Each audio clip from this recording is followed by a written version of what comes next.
¿Me escuchás?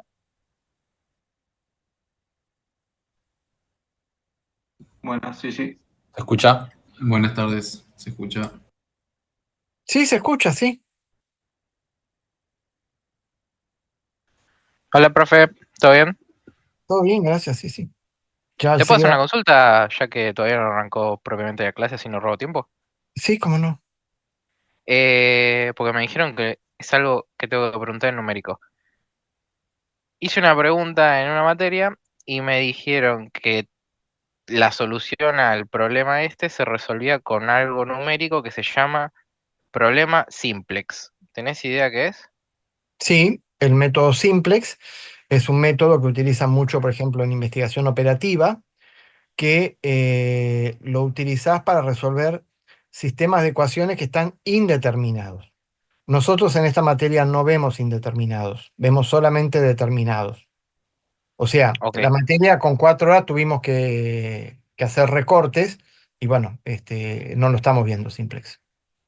ok, cuando estemos viendo sistemas determinados, te puedo hacer la pregunta al final de la clase de más o menos cuál sería la idea para la otra, porque si me lo explicas ahora no voy a entender nada.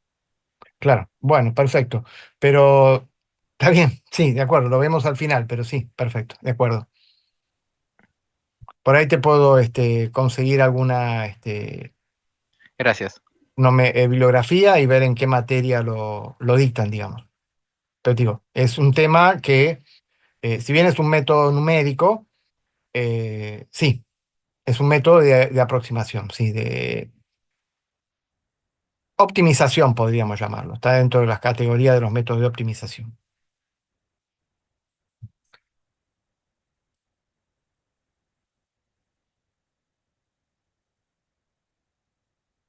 Buenas, no sé quién habló, pero en cuanto a eso, en teoría algoritmos lo dan a simplex, así que si no la cursaste, está ahí. Yo ya la probé, pero no lo vi.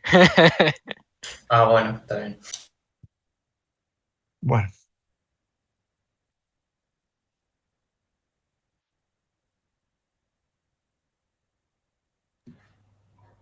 Profe, aprovecho y hago una consulta yo también. Y sí.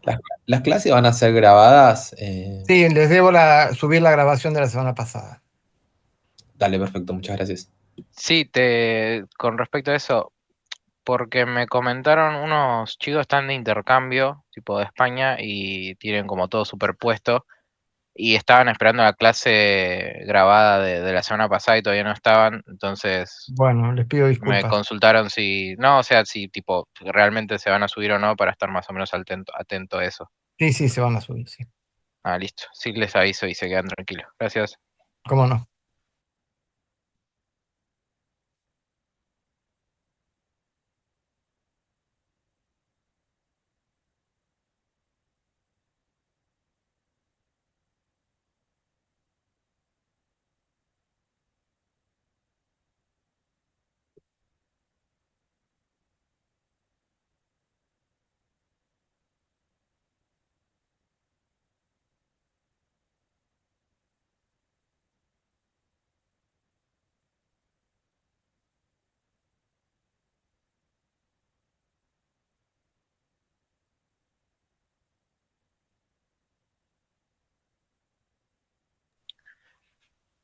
Y otra pregunta, profe, perdón. Sí. Pero vos de casualidad das química o algo, que cuando No, estábamos química no. entrando al Zoom dice que es un Zoom de química básica, química aplicada, algo así. No, Química no, es que aplicada ese. compartimos las cuentas de Zoom, pero Ah, yo listo. no. No, la química está muy, muy lejos. Vi química general en el primer año, hace 40 años y nunca más. Así que bueno. Y la de la secundaria. Bueno, ya arrancamos. Pongo a grabar.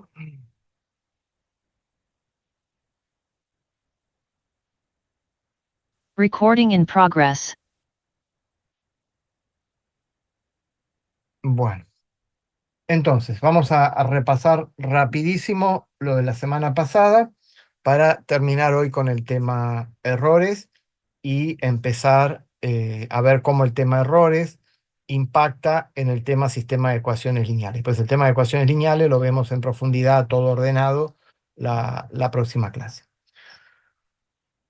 Bueno, eh, de esta primera, bueno, claramente la diferencia entre la palabra matemático y numérico, análisis numérico, que fue el nombre que tuvo la materia en algún momento, y ahora, bueno, se llama modelación numérica. Bueno, cambió de nombres a lo largo del tiempo. Eh, bueno, es un método aproximado. El método numérico permite pasar del problema matemático al problema numérico, se cometen errores. Los errores que se cometen cuando paso del problema matemático al problema numérico los podemos llamar de una manera global los errores debidos al método. Después, dependiendo de la forma en que se genera ese error, hay como una subdivisión un poco más precisa, pero en principio lo englobamos en un gran rubro que son los errores del método. Y para terminar de tener el panorama completo de las fuentes de errores, acá abajo tenemos entonces errores del método, errores de la medición. A esto también en la materia lo llamaron errores inherentes a los datos. En algún lado lo pueden ver de esa manera. Propagación de errores inherentes a los datos. O sea, los datos vienen con un error propio, inherente quiere decir eso, y ese error hay que propagarlo desde el dato hasta el resultado para ver qué efecto producen en el resultado. Y después tenemos el error propio de la computadora. Estamos trabajando en una computadora que trabaja con un álgebra de precisión finita y por eso se generan errores. Hoy vamos entonces a concentrarnos un poco más en los errores de redondeo. Bueno, después hubo definiciones como el error absoluto, la diferencia entre el valor aproximado y el valor exacto. Obviamente, como lo único que conozco es el valor aproximado, ni el valor exacto ni el error los voy a poder calcular. Lo que vamos a hacer con los errores es simplemente vamos a encontrarles una cota, donde entendemos que la cota, entonces, es el máximo valor absoluto que pueden tomar los errores absolutos. Bueno, acá hay como una simplificación, ¿no? Bueno, es el módulo de los... Porque la palabra absoluto la usamos varias veces. Cuando hablamos de error absoluto quiere decir el que tiene unidades, porque para diferenciarlo del error relativo, que sería como un error porcentual, porque está dividido por el valor del dato. Entonces, este es el error absoluto y el error relativo. Después, la cota del error absoluto sería el módulo, para no armar lío, el máximo módulo de todos los errores, absolutos. Esa sería la cota del error. Y hay dos formas de notar eso. Bueno, esta es una notación abreviada, estrictamente matemáticamente no es cierta, y la que es estrictamente cierta desde el punto de vista matemático es esta. El verdadero valor va a estar comprendido entre el valor aproximado más la cota y el valor aproximado menos la cota. Bueno, de acá no quedaba mucho más por decir. Esta partecita de acá, de que las propiedades del álgebra que ustedes habían estudiado cuando trabajaban con un álgebra de precisión infinita, dejan de ser estrictamente ciertas. Y entonces de acá surge el concepto de algoritmo, o sea, un mismo problema lo puedo resolver de diferentes maneras que matemáticamente son equivalentes, cuando lo implementamos en una computadora, dan resultados distintos. Bueno, en la guía tienen varios ejercicios de eso. Bueno, y lo último de esta hoja era que para poder acotar los errores del método, la herramienta matemática que íbamos a utilizar para acotar esos errores iba a ser el teorema de Taylor. Por eso el teorema de Taylor lo trabajamos bastante. Bueno. Acá quedó un ejemplo de lo que era un par de distintas formas matemáticamente equivalentes, algebraicamente equivalentes, pero que cuando vamos a resolver numéricamente pueden dar errores diferentes. Y más aún, la peor situación para esas diferencias vendría cuando A y B en realidad no es una suma, sino fue el caso que B fuera negativo y de valor absoluto parecido al de A, o sea que comparta muchos dígitos con A, entonces esa cuenta, si la hacemos de esta manera, va a propagar mucho más error que si lo hacemos de esta manera. Bueno, bueno. Después vimos el teorema de Taylor, ya no tiene sentido esto volver, lo tienen en el libro. Y el tema de Taylor, lo más importante es que tenía el término del error, que es lo que a nosotros nos servía, el residuo de Taylor, es lo que a nosotros nos servía para acotar el error. Bueno, y entonces lo que más va a tener relación con la clase de hoy es este tema de propagar errores, que fue el final de la clase la semana pasada. Taylor lo tenía por acá abajo, bueno, acá está. No sé si con Taylor alguien tenía alguna duda o Taylor había quedado claro de la semana pasada. Bien, Taylor está claro. Profe, a mí me quedó una duda que Sí, estaba dale. mirando después. Eh, Taylor, o sea, nosotros armamos, o sea, necesitamos la función, no necesitamos la función, porque si no necesitamos que pase por algunos puntos, y si ya sabemos que pasa por algunos puntos, es como que no dice nada. No, eso es lo que no entiendo. Sí, veo a dónde vas. Así como está planteado el teorema de Taylor, parece como que no tiene mucha utilidad, porque vos decís, tengo que tener la función, tengo que tener todas las derivadas, y entonces si tengo la función, ¿para qué hago todo esto? ¿Para qué estoy tratando de aproximar la función mediante un polinomio que tiene un error si tengo la función? Creo que ahí va tu pregunta, ¿no? Sí, pasa por ahí. Bueno, cuando nosotros lo vayamos a aplicar, porque lo que hicimos la semana pasada usando el coseno, la función ya la teníamos, era una cuestión, un juego, pero hay veces, y lo que vamos a usar nosotros, que la función f no la vamos a tener, pero sí vamos a poder tener sus derivadas. Entonces, no tengo la f, pero tengo las derivadas. Y entonces, a partir de las derivadas, hago, ¿dónde es el caso clarísimo? El caso clarísimo está en una ecuación diferencial. En una ecuación diferencial, te dice que la derivada de una función es igual a una otra función. Vos tenés que la derivada de i respecto de t es igual a f de i y de t. O sea que vos ahí no la tenés. Tenés solamente f. ¿Y f quién es? La derivada. Entonces vamos a usar el teorema de Taylor para aproximar i. O sea, la f va a pasar a ser la i, que no la tenemos. Pero sí tenemos de la i su derivada y las derivadas de la derivada, porque esto lo sabemos derivar. Y entonces, usando el teorema de Taylor, vamos a poder acotar los errores de los métodos que vamos a utilizar para aproximar numéricamente las ecuaciones diferenciales. En donde vamos a considerar que la i, que va a jugar de f acá, no la tenemos, no la vamos a tener nunca.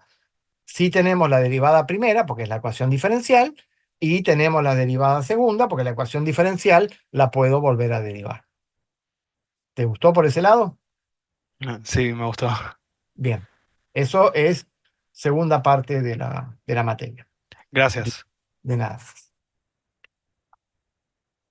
Buena pregunta y lo voy a incorporar en las introducciones porque, bueno, así se le da sentido, se le da sentido a esto.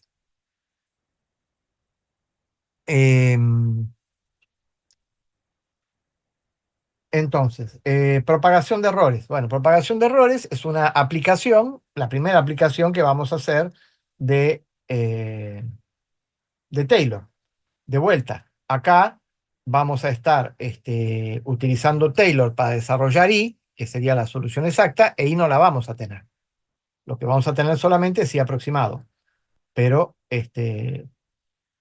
entonces, ¿cómo era el tema de la propagación de errores? Bueno, el planteo es, tengo una función que depende de unos datos y los datos vienen con errores. Se conoce el valor aproximado y se sabe que tienen errores que no se conocen, pero sí se conocen la cota de los errores.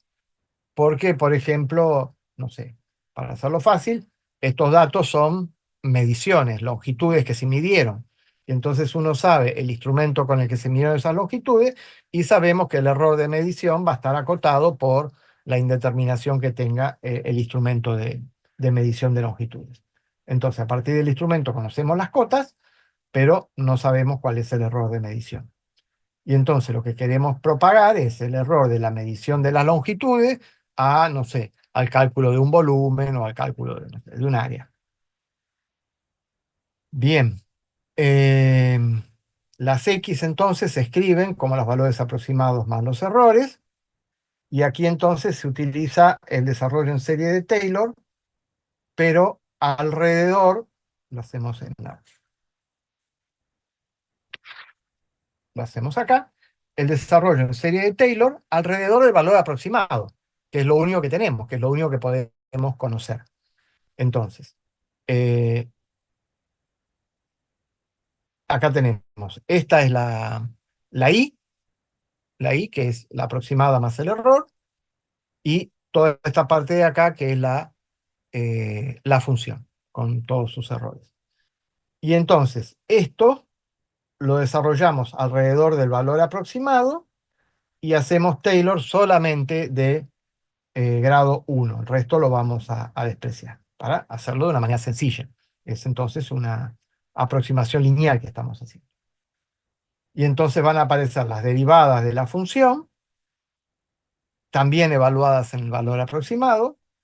En este caso es un Taylor de varias variables, lo que se hace es con derivadas parciales, por lo menos hasta primer grado es muy sencillo, después bueno, se va complicando, pero nunca vamos a usar Taylor de varias variables en más dimensiones.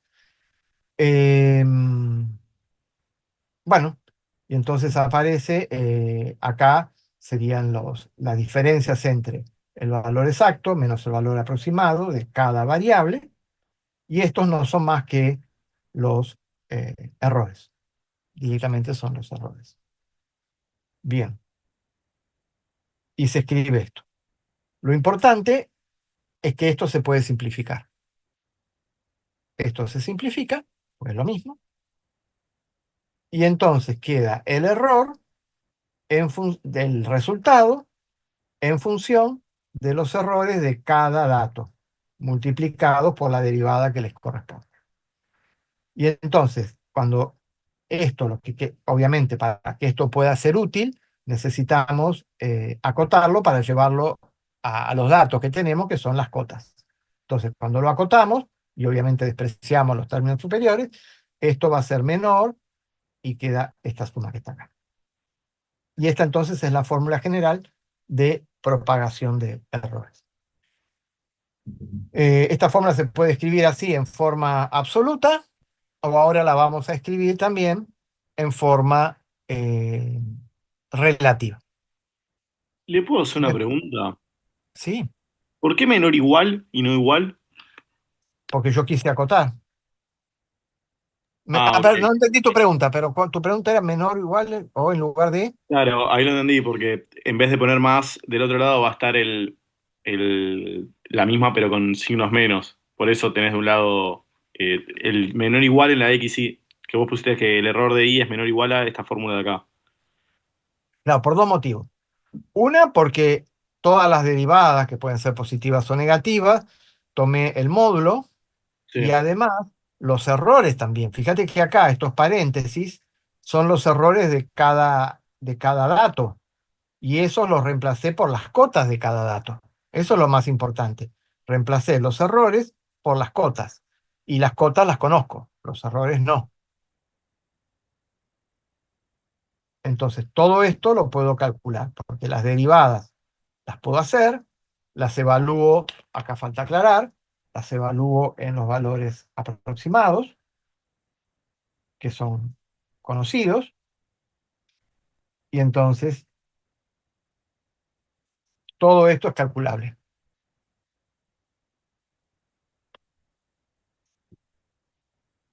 Bueno, en la práctica ya lo habrán hecho o lo van a hacer.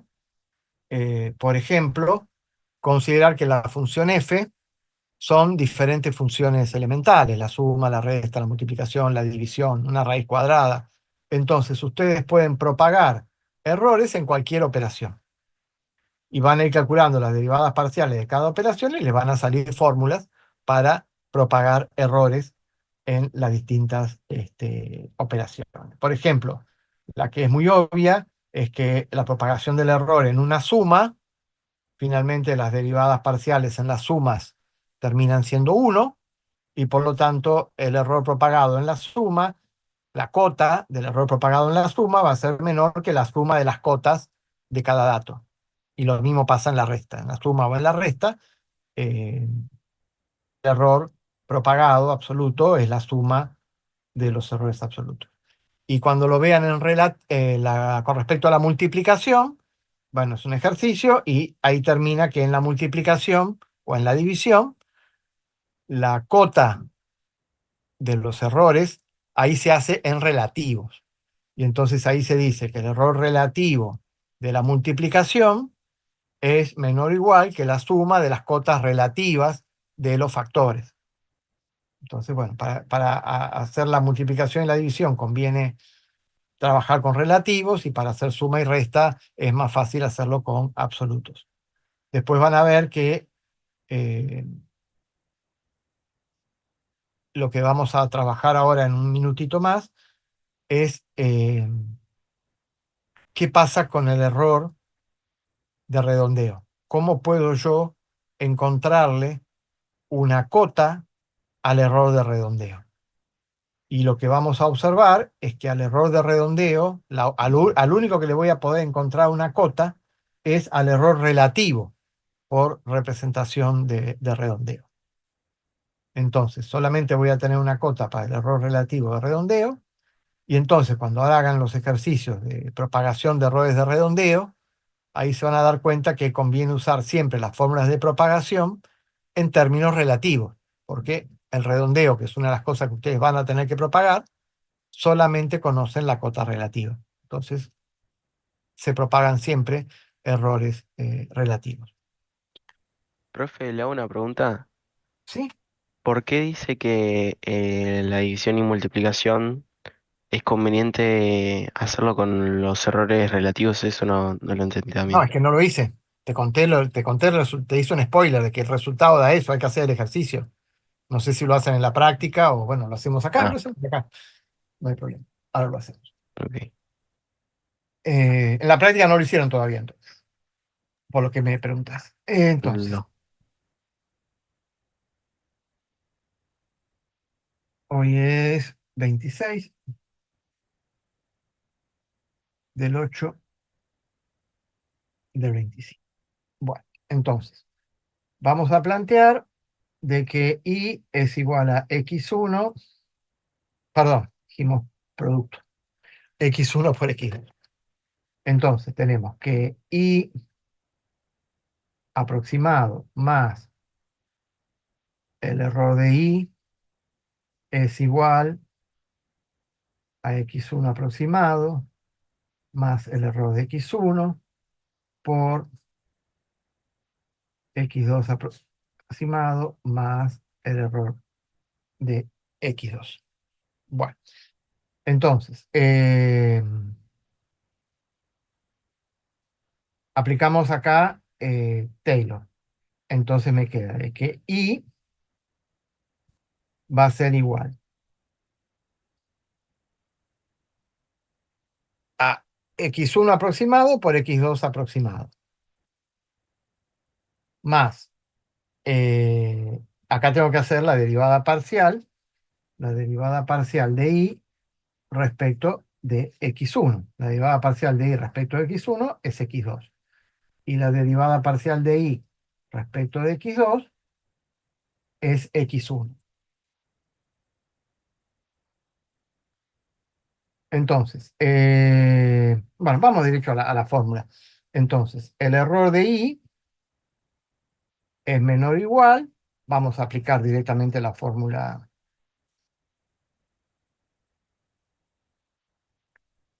general de propagación. Y entonces queda la derivada parcial de f respecto de x1 es x2 por delta de x1 más la derivada parcial de f respecto de x2 es x1, pero eso va con x2. Acá arriba lo voy a poner para que les quede todo en la misma hoja.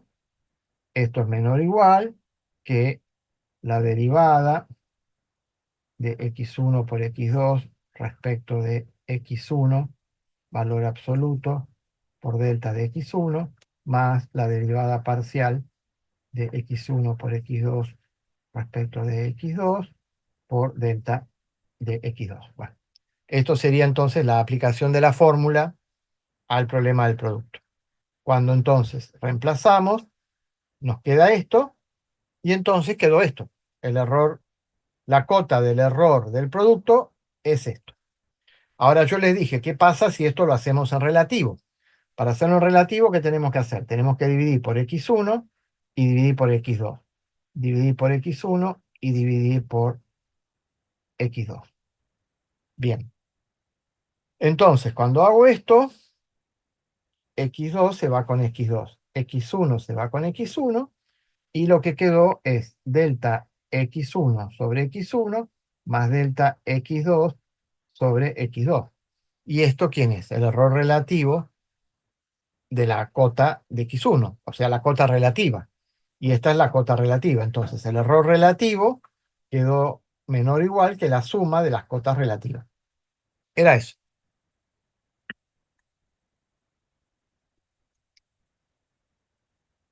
¿Se entendió?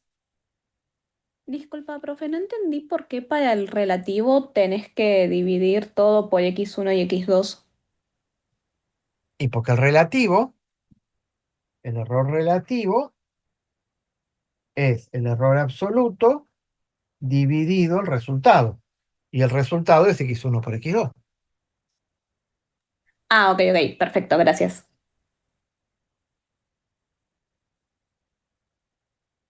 Entonces lo pongo acá. Ahí queda claro. El error relativo de I es igual, perdón, el error de I sobre I. Y esto es el error relativo. Bien.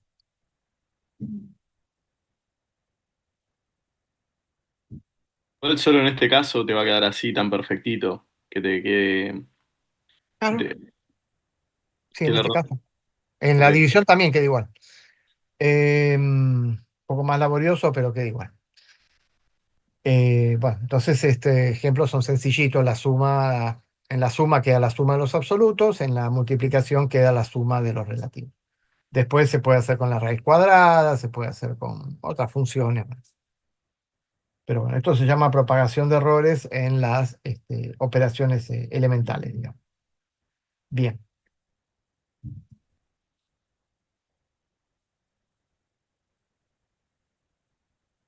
Ahora vamos a trabajar un poquito con lo que llamamos representación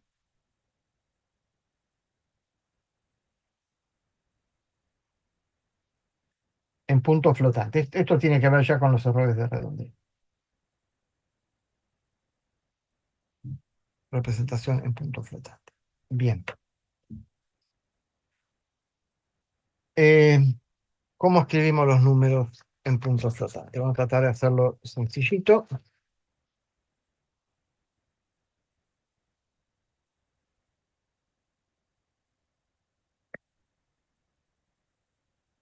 A ver, vamos a poner ejemplos primero para... La formalidad es esta.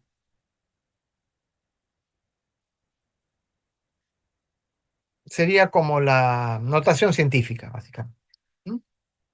Entonces, En la notación científica yo tengo una mantisa y después tengo el exponente y bueno, la cantidad de decimales que trabajo en la coma. Y lo que nosotros vamos a trabajar es un caso particular donde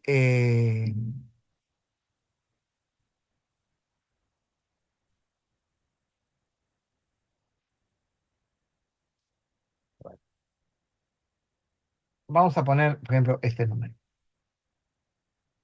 123. Ustedes lo pueden escribir como 1,23 por 10 a la 2.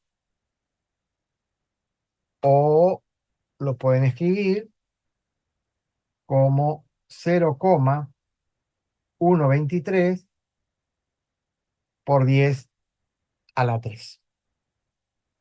O lo podrían escribir como 0,0123 por 10 a la 4. Se puede hacer un montón, de infinitas formas. Pero ¿por qué quiero marcar esta? Porque quiero hacer algunos comentarios. Este número, 123, está representado por tres cifras. La 1, el 1, el 2 y el 3, básicamente. Son tres cifras que lo representan. Si yo tuviera que guardar espacio para almacenar este número, si tuviera capacidad para almacenar tres cifras, ya está, me alcanzaría. Con tres cifras lo almaceno. Ahora, si yo este número lo quiero escribir de esta manera y tengo que almacenar la mantisa, bueno, ustedes saben punto fijo.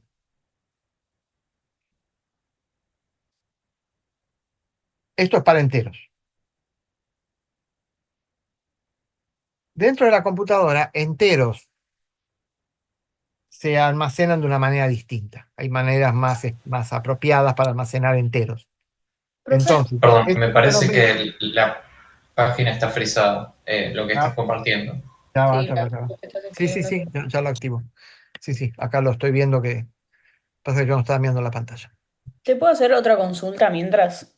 Sí, claro. Yo lo que no entiendo, lo que está recuadrado, lo que estábamos haciendo arriba, dice de, EI Ahí igual voy. EI sobre I, o qué es la E, o sea, el subíndice que Ahí, es. ahí voy, ahí voy, ahí voy.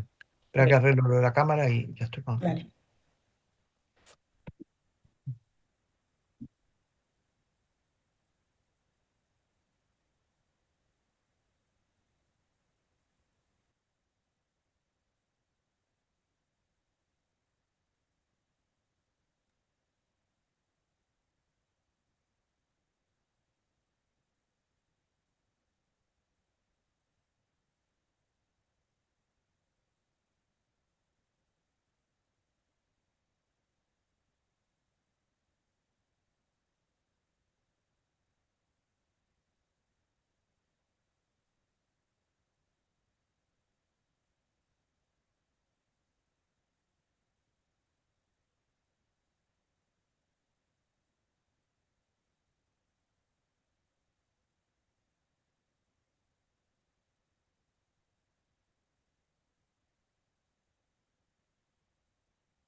Había cambiado de red la cámara y por eso no sé.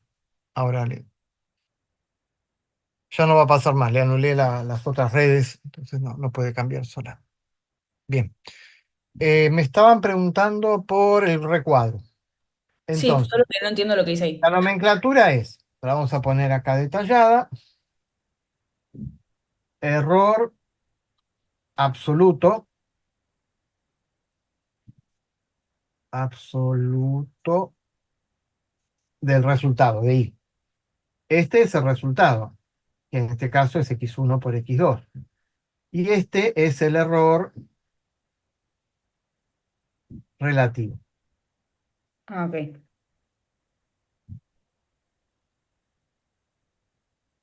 El error relativo.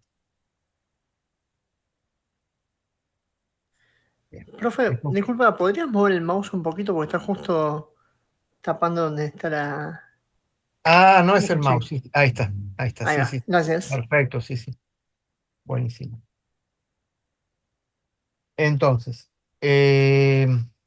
Gracias. no, nada. Yo les estaba contando entonces la representación en punto flotante, que dentro de la computadora los números enteros se pueden almacenar de una manera muy cómoda, que es exacta, no hay ningún problema con los números enteros. Entonces, este exponente que está acá lo vamos a almacenar como números enteros y nos va a ocupar poco espacio, no me va a preocupar el almacenamiento de este número entero. Entonces, si yo acá pongo 2, 3, 4, lo que ponga de exponente no me va a preocupar. Lo que sí me va a preocupar es el espacio que yo voy a utilizar para almacenar la mantisa. La mantisa podría ser esta o podría ser esta.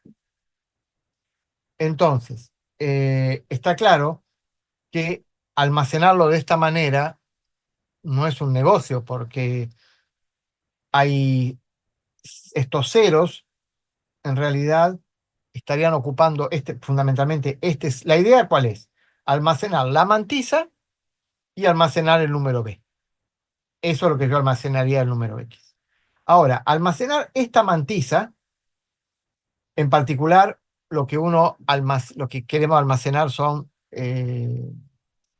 los decimales de la mantisa. Entonces, bueno, directamente lo que hacemos es escribir siempre la mantisa menor a 1. Entonces, lo primero que pedimos es que la mantisa sea menor a 1. La mantisa en módulo menor a 1. Entonces, de esta manera no lo voy a almacenar. Lo voy a almacenar de esta manera o de esta manera. Y voy a almaceno solamente decimales de la mantisa.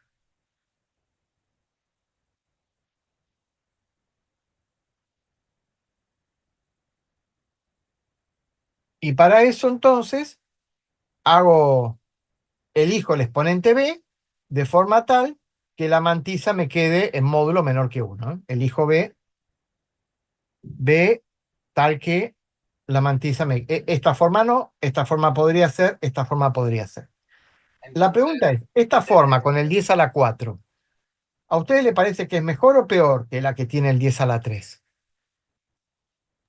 Peor porque usamos el 0. Ese 0 la verdad que no aporta nada. Ese 0 no es información. Ese Vendría a ser 0, de hecho un 0 a la izquierda. exactamente. Entonces, para no almacenar el 0 a la izquierda, lo que vamos a pedir, muy bueno, me encantó lo del 0 a la izquierda. Entonces, vamos a pedir que el módulo de m sea mayor o igual que 0,1 para no almacenar ceros a la izquierda. No almacenar en la mantisa ceros a la izquierda. Perdón, profe, ¿a qué llamamos mantisa? De la coma. Ya estoy. Mantisa. Espera.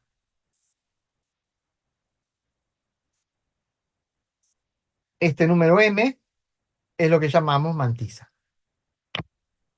Ok, O sea, perfecto. al número lo escribimos en notación científica y entonces nos va a quedar expresado en la mantisa y en 10 a un exponente. Entonces, la mantisa sería esta, o sería esta, o sería esta. ¿Mm? Tengo 3 M distintas.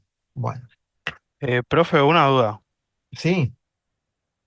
¿Por qué, o sea, no está bien poner 0,0123 por 10 a la cuarta, pero sí está bien poner 0,123 por 10 al cubo?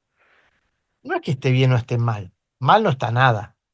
Pero lo que decía tu compañero, almacenar un cero a la izquierda es almacenar algo que no me aporta información. O sea, ocupa espacio en la mantisa. Suponete que yo te digo, no, yo para la mantisa tengo poco espacio.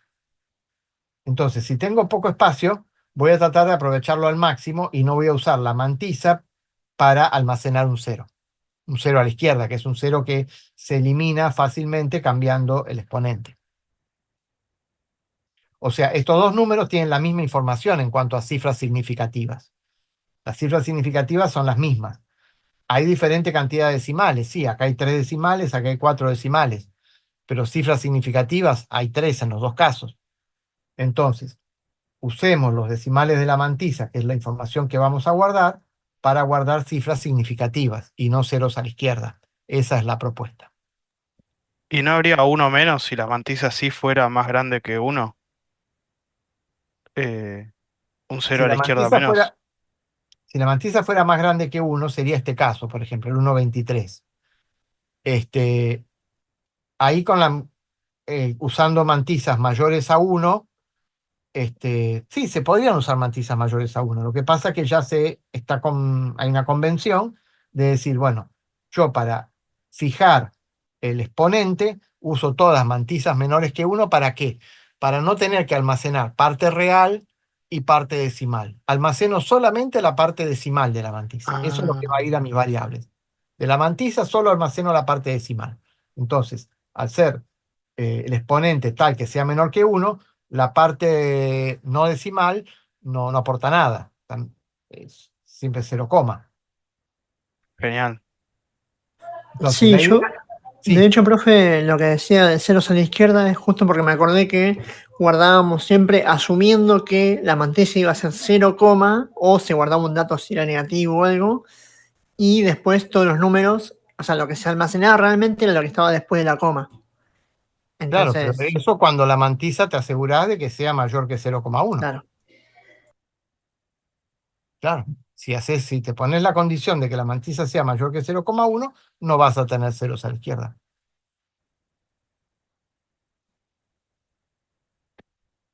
Bien. Entonces, ahora que nos pusimos de acuerdo en la forma de representar los números, vamos a tratar de entender cuál es el error que se comete cuando los números se representan de esta forma. Entonces vamos a poner un ejemplo más. Vamos a suponer, a ver, acá yo no abrí el chat, a lo mejor hay algo interesante. Pero ustedes no me hagan mirar, hablen directamente, porque si tengo que estar mirando el chat, más lío. Entonces, vamos a pensar que tenemos una mantisa. Tenemos solo 4 posiciones para...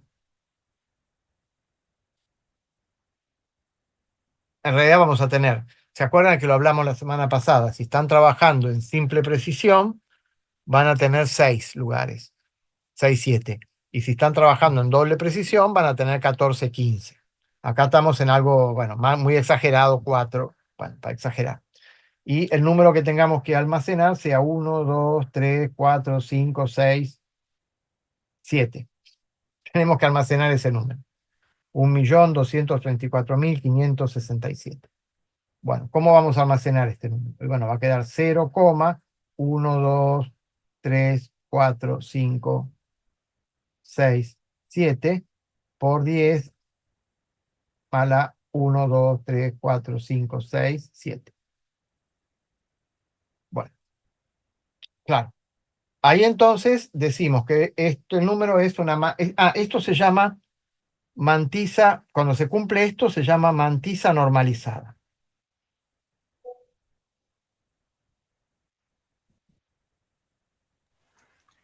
Profe, Sí. cuando alojamos esto, el cero no se tiene en Bueno, cuenta, ese cero coma, ¿no? déjamelo hacer, esperá, te me adelantaste. Ah, Bueno, entonces, cuando el módulo de la mantisa es mayor a 0,1, la mantisa está normalizada. Esta mantisa está normalizada, estamos bien. Entonces, si yo tuviera 7 posiciones, no hay problema, entraría todo, pero no tengo 7 posiciones, tengo 4. Entonces voy a almacenar el 1, el 2, el 3, el 4, y afuera se va a quedar el 5, el 6 y el 7. Bien.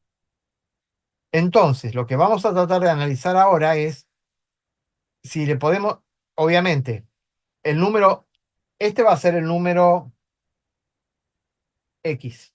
¿Mm? Este va a ser X, donde M entonces es 0,1, 2, 3, 4, 5, 6, 7 y B es igual a 7.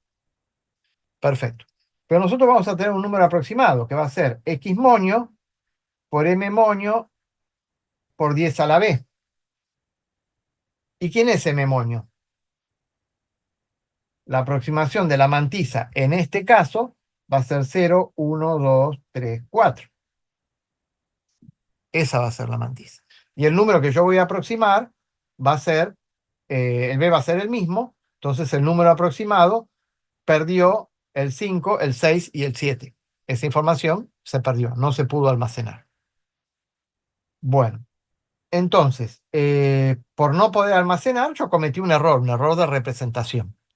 Lo que vamos a tratar ahora es de encontrarle una cota al error que uno representa. Entonces, a esto lo vamos a llamar t igual a 4. Esto va a ser la hoja 1.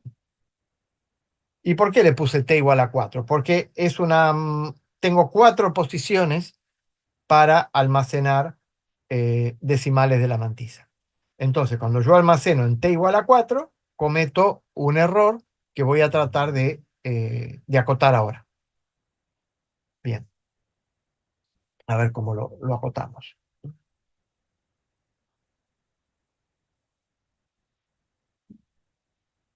Entonces, el error, yo tengo x igual a x moño más el error. X es igual a m por 10 a la b. X moño es m moño por 10 a la b. Entonces, mi error va a ser x menos x moño. X es m por 10 a la b menos m moño por 10 a la b. Sacamos factor común y ahí tengo ya una idea de por dónde va a venir el error. El error va a venir por acá. Ahora, ¿cómo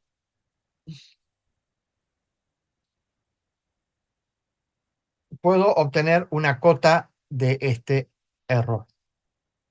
A ver, entonces, el error absoluto, módulo, va a ser menor o igual que m menos m moño por 10 a la b. Y ahora permítanme, este es el absoluto, y ahora permítanme calcular el relativo.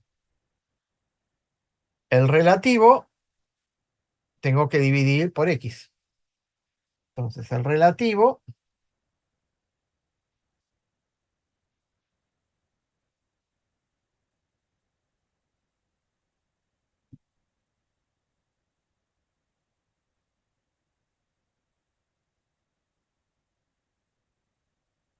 bien.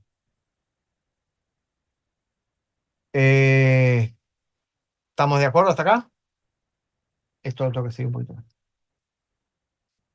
Bien. Esto se va. Bien. Esto está todo en cotas. Bien. ¿Esto es menor o igual a qué?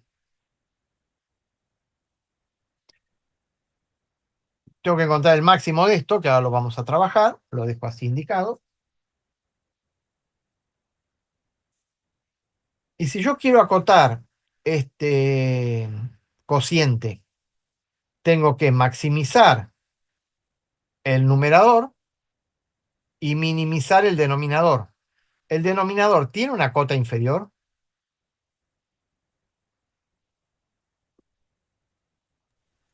Sí, no puede ser más chico que cero, porque está en módulo. Repasemos. Representación en punto flotante. ¿Se escucha, profe? 0,1 puede ser. Sí, ¿por qué? Porque la notación en punto flotante la estamos haciendo con mantisa normalizada. Como la estamos haciendo con mantisa normalizada, la cota inferior es 0,1, porque no queremos los ceros a la izquierda. Entonces la cota inferior es 0,1. Entonces, como la cota inferior es 0,1, acá divido por 0,1, o esto es menor o igual,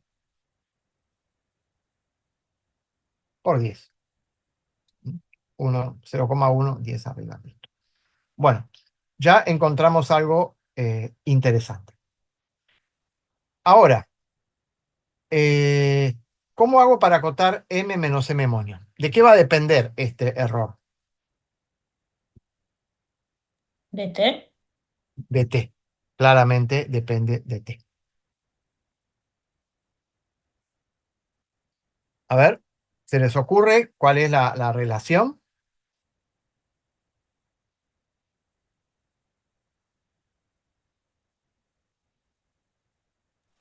Y no te van a quedar esa resta de decimales como...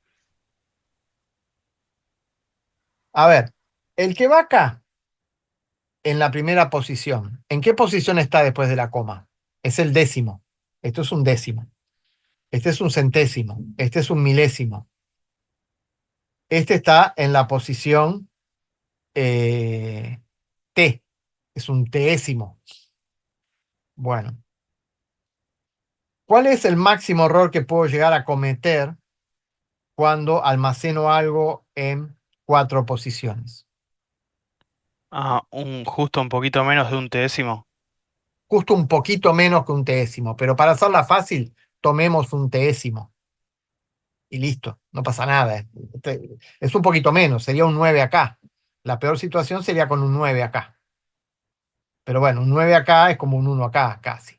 Entonces tomemos que m menos m monio es menor o igual que 10 a la menos t. Y listo, estamos tranquilos. ¿Mm? Porque este está en la posición décima. Profe, disculpe, me perdí. ¿Por qué multiplicamos por 10 ahí el módulo de m menos m moño? Porque yo estoy trabajando con el error relativo. Entonces el error relativo lo construí de esta manera, me quedó un m abajo, y yo ahora quiero maximizar este cociente. Para maximizar este cociente, quiero maximizarlo de arriba, que es lo que estamos haciendo ahora, y quiero minimizarlo de abajo, o buscarle un mínimo al de abajo. Eso es lo que me genera una cota superior. Entonces, lo de abajo, la mantisa, por la definición que hicimos de mantisa normalizada, tiene un mínimo, que es 0,1. Entonces, yo puedo construir una cota reemplazando el módulo de m por 0,1. Y dividir por 0,1 es lo mismo que multiplicar por 10. Ah, listo, listo. Como estaba ahí esa desigualdad, me confundía. Perfecto, gracias. Bueno, entonces, ahora estamos tratando de calcular lo de arriba, el numerador. Entonces, estamos viendo que el numerador siempre va a ser menor o igual que 10 a la menos t. Con eso estamos cubiertos. Entonces, cuando juntamos todo, nos queda que el error relativo por representar un número es 10 a la menos t por 10. O sea, es menor o igual que 10 a la 1 menos t. Profe, perdón, ¿podrías correr la hoja de arriba?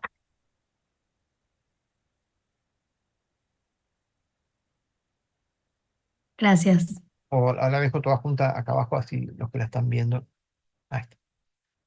Entonces, Profe, perdón, me perdí un poco con lo del menos T. sí, ¿De dónde? O sea, Vamos acá arriba. salió del T de arriba, pero no entiendo por qué 10 a la menos T. Porque dijimos que la peor situación de error que yo puedo cometer cuando almaceno en 4 dígitos es que este número que está acá pueda ser un 4 o pueda ser un 5. Suponete que el número que seguía acá era un 9. Uno podría decir 44 y después el 9 es casi como un 5 acá. Esa sería la peor situación. Que yo acá tuviera que poner un 9 y estoy poniendo un 4. Entonces Sí. ahí se genera el máximo error. Cuando acá debería haber casi un 5 y yo estoy diciendo que hay un 4. En mi número aproximado hay un 4, pero en realidad, por cómo viene el número, esto da más para 5 que para 4. Entonces ahí estaría el peor error. El máximo error lo cometería cuando me estoy equivocando acá en una posición. Y esta es la posición teésima, por cómo están ordenados los números. Entonces acá viene décimo, centésimo, milésimo, y si yo almaceno 4, bueno, es esa posición la que está en riesgo de error, Ok, ¿y por qué menos T? Por lo de los... porque es un teésimo, porque es un número decimal. Ok, ok, ya Si es está. un milésimo es 10 a la menos 3, si es un centésimo es 10 a la menos 2. En este Claro, caso, te indica la posición, ¿no? En la que estás, en la que en el máximo, en lo que puedes, en el mejor caso el, desfavorable, se podría el decir. caso más desfavorable, claro. El caso más desfavorable sería que haya un error en la última posición, Ok, en la perfecto. posición que Gracias. corresponde al decimal 10 a la menos t. Si yo este número lo escribo en forma decimal, esto es 1 por 10 a la menos 1, más 2 por 10 a la menos 2, más 3 por 10 a la menos 3, más 4 por 10 a la menos 4, por ejemplo, si lo abro el número. Ok, perfecto. Gracias. Bien. Entonces, esa es la peor situación. Esto es lo que se llama redondeo por corte.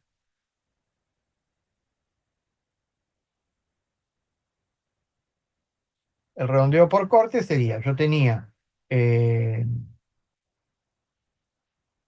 bueno, justo acá me dirán ustedes el 5 está en el límpano, pero bueno, yo en vez de analizar qué pasa con este número y aproximar, directamente tiro.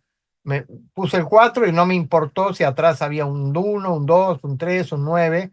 Yo solamente me quedé con el 4 y ahí corté. Esto es redondeo por corte. ¿Están de acuerdo que esa es la peor situación? Porque uno podría hacer algo más inteligente y es lo que hacen las computadoras. Cuando tienen que ver qué van a poner acá, se fijan qué hay acá. Yo trabajé de una manera tal en la que no me fijé qué es lo que venía. Venga lo que venga, yo puse 4. Dije, si acá viene un 9, acá voy a dejar un 4. Esa es la peor situación.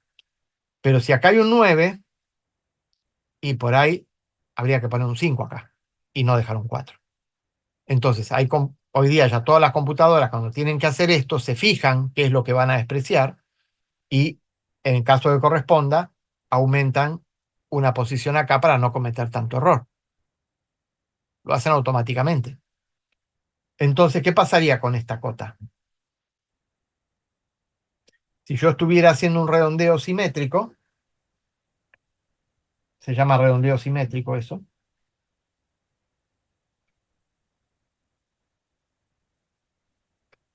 Acá sería, bueno, en realidad es como que estaría haciendo redondeo. Acá estaría haciendo corte y acá estaría haciendo redondeo. Si hago redondeo, aproximo, el error, ¿están de acuerdo que es la mitad? La cota del error es la mitad. Porque el máximo error que puedo cometer es la mitad de esta posición, no esta posición entera. Entonces, en el redondeo simétrico, esta cota se divide por 2. Bien, Profe, perdón, ¿el redondeo por corte vendría a ser lo mismo que el truncamiento? dale, otro nombre. Pasa que la palabra truncamiento la usamos más para otra cosa.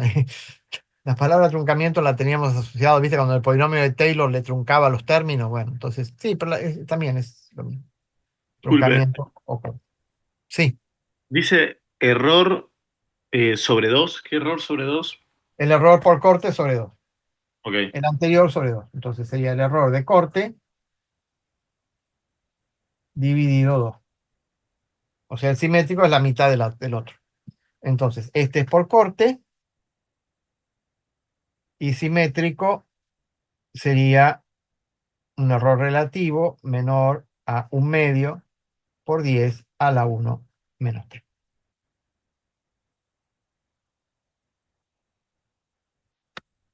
Profe, ¿podés explicar el redondeo simétrico de vuelta? Sí, el redondeo simétrico, vamos a hacerlo acá en un dibujito. Supongamos que el número que tenemos que redondear ahora es,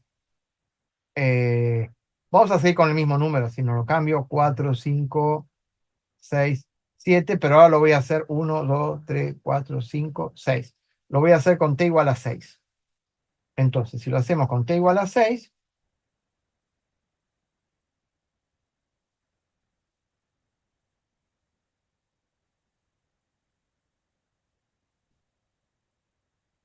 bueno, en el caso de corte, lo que nos queda es tal cual, 1, 2, 3, 4, 5, 6.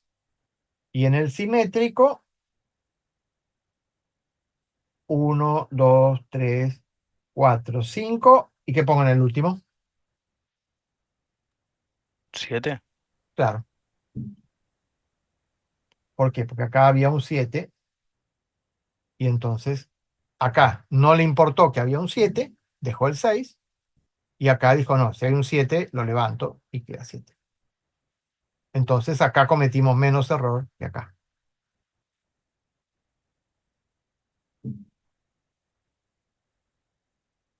Acá cometimos un 3 en esta posición y acá cometimos 7 en esta posición. Porque pusimos 60 en vez de poner 67. Y acá pusimos 70 en vez de poner 67. Entonces 70, la diferencia con 67 es 3. Y acá ponemos 60, la diferencia con 67 es 7. Hay más error acá que acá. Y todo esto siempre hablando de las cifras significativas de la mantisa. Por supuesto, que es lo único que almaceno. Lo otro también lo almaceno, pero no hay problema con el B. El B Ok. no ocupa espacio, digamos.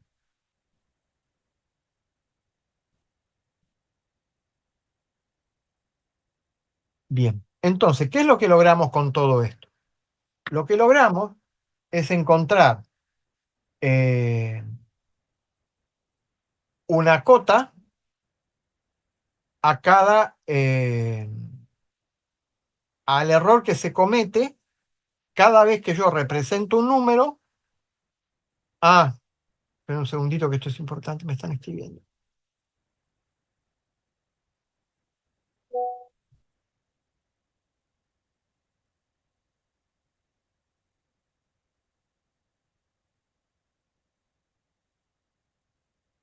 Un segundito.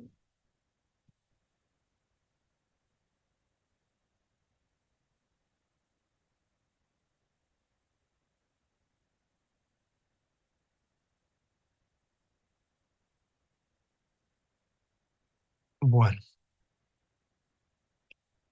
a ver si me ven.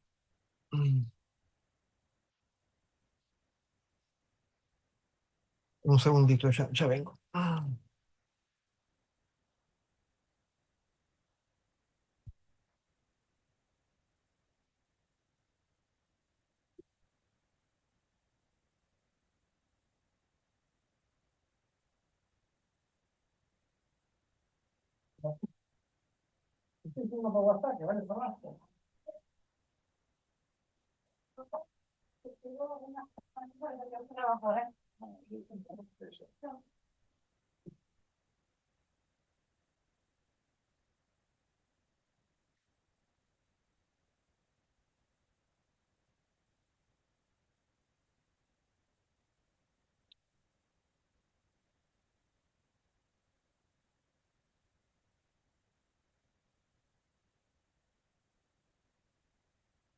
Bueno, disculpen.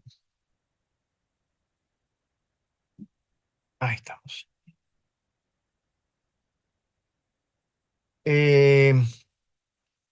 Me estaban preguntando algo cuando yo me enganché con...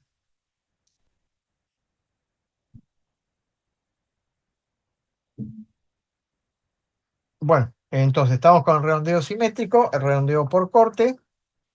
Bueno, la cota del error por redondeo simétrico es la mitad que la cota del error por corte. Entonces, yo les estaba diciendo, todo Profe, este... perdón, Sí, ¿el tema de que sea la mitad tiene que ver con los dígitos?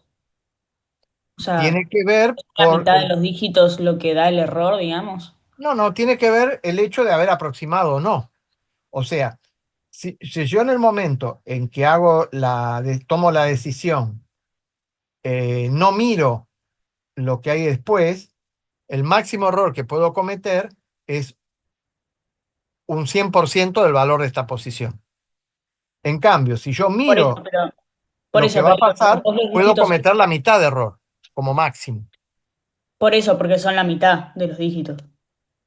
No, ¿qué dijiste? Esa es la parte que O no te entiendo. sea, porque claro, o sea, vos tenés hasta el 9, o sea, tenés todos los dígitos como de error, Ah, de los digamos. dígitos que estoy despreciando, de los dígitos posibles que pueden estar acá atrás. Claro, como los otros, o sea, si es hasta 5 es para abajo, si es después de 5 es para arriba, sería la Claro, esa es mitad la de los regla. dígitos. Ok, está bien. Claro, esa es la regla, sí, sí. Más allá de que el 5 lo pongas para arriba o para abajo, bueno, eso es una convención, pero lo importante es que si es menor que 5 vas a ir para un lado, si es mayor que 5 vas a ir para el otro. Claro, por eso. Entonces el error máximo que podés cometer se te reduce a la mitad. Claro, sí, perfecto. Y hoy día ya cualquier computadora va a tener esa capacidad. Así que bueno, la, la, siempre vamos a trabajar con este número. Bueno, entonces, ¿para qué hicimos todo esto? Porque sabemos que cada vez que se hace una operación, ahora cuando estamos haciendo una cuenta en la computadora, el modelo que vamos a hacer es, cada vez que se hace una cuenta, una operación matemática, se tienen los datos, se supone que la cuenta se hace en un lugar especial donde no se pierde información, la cuenta se hace muy bien, pero después ese resultado que está muy bien hecho, hay que volverlo a guardar en una variable que está restringida en la capacidad de información que puede guardar. Está restringida por t. Entonces, cada vez que hago una operación, se supone que se comete un error de este tipo. El error por representar en t dígitos. Y entonces, este error de representación tiene una cota, que la acabamos de estudiar, una cota relativa. El error absoluto dependerá de 10 a la b, pero el error relativo está acotado. Entonces, vamos a saber que el máximo error relativo que podemos cometer cada vez que aproximamos un número, lo conocemos, tiene una cota conocida. Entonces, lo que van a hacer después en la práctica, para analizar en un algoritmo, en un caso, cómo se propagan los errores de redondeo, es una herramienta que se llama gráfica de proceso, que lo que hace es aplicar propagación de errores, lo que ya vimos propagación de errores. Lo que pasa es que en la realidad los errores se pueden propagar de dos maneras distintas. Los errores de los datos se propagan desde el principio de la cuenta hasta el final, se propagan en toda la cuenta. Y se pueden propagar muy bien con la fórmula de propagación de errores que hicimos. Pero los errores de redondeo se propagan desde el momento que se producen hasta el momento que se llega al resultado. Y cuando el resultado va avanzando, dependiendo del momento en el que yo hago la cuenta, es cuánto error se va a propagar. Entonces hay que hacer una gráfica que va analizando cómo se va propagando el error. Yo no voy a hacer ejemplos de gráfica, eso lo van a hacer en las prácticas, de cómo utilizando las reglas de propagación de errores y sabiendo que la cota de cada error de redondeo es esta, entonces hacen un grafo, que es una manera más simplificada o fácil de poder hacer el seguimiento de cómo se propagan los errores desde los datos hasta los resultados. Bueno, entonces esta es y esta cuenta se llama también, tiene un nombre. A todo esto hay una letra que usamos siempre, que es la letra mu, y a esto se suele llamar unidad de máquina.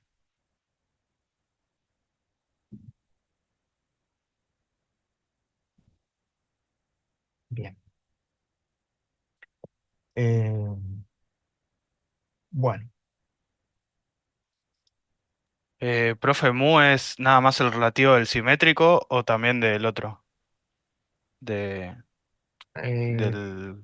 de cualquiera de los dos, o sea. Ah, Si estás trabajando de una manera o trabajas de la otra. Pero puede ser que les pidan un ejercicio donde les digan, bueno, simulen una... A veces lo hacen, o sea, les piden para que esto se magnifique más, simulen cómo sería por corte, porque entonces ahí es como que los errores son más grandes.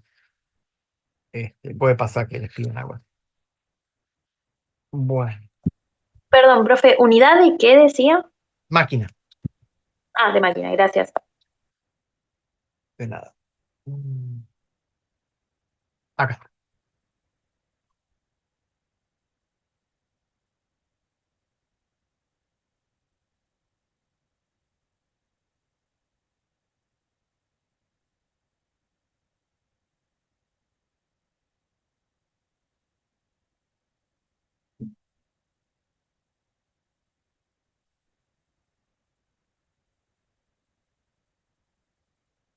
Mm,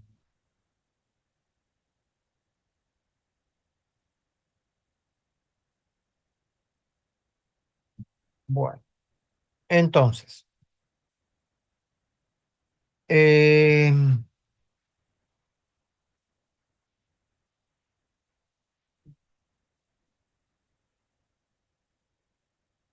número de condición del problema, vamos a ver ahora.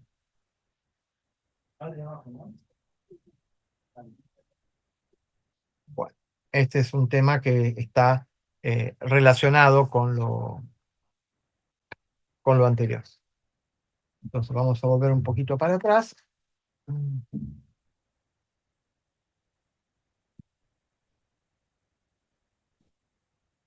Vamos a volver a la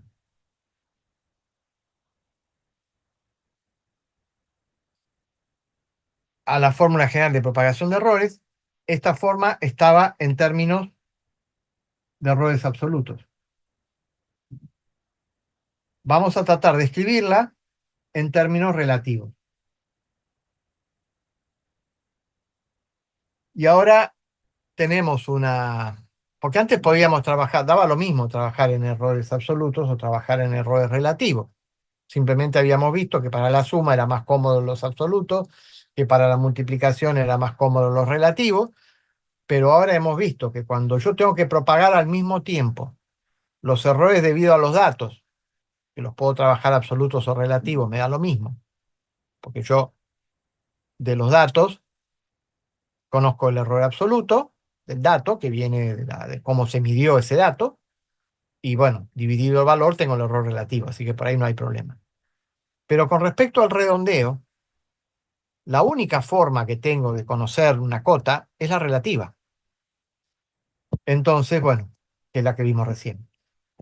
Cuando hay que trabajar juntos la propagación de los errores de los datos y la propagación de los errores de redondeo para tener el error propagado total, es más conveniente trabajar todo en relativo. Entonces, vamos a reescribir esta fórmula, pero en términos de los relativos. Entonces, si la reescribo en términos relativos, voy a tener que el error de I es menor o igual que esto.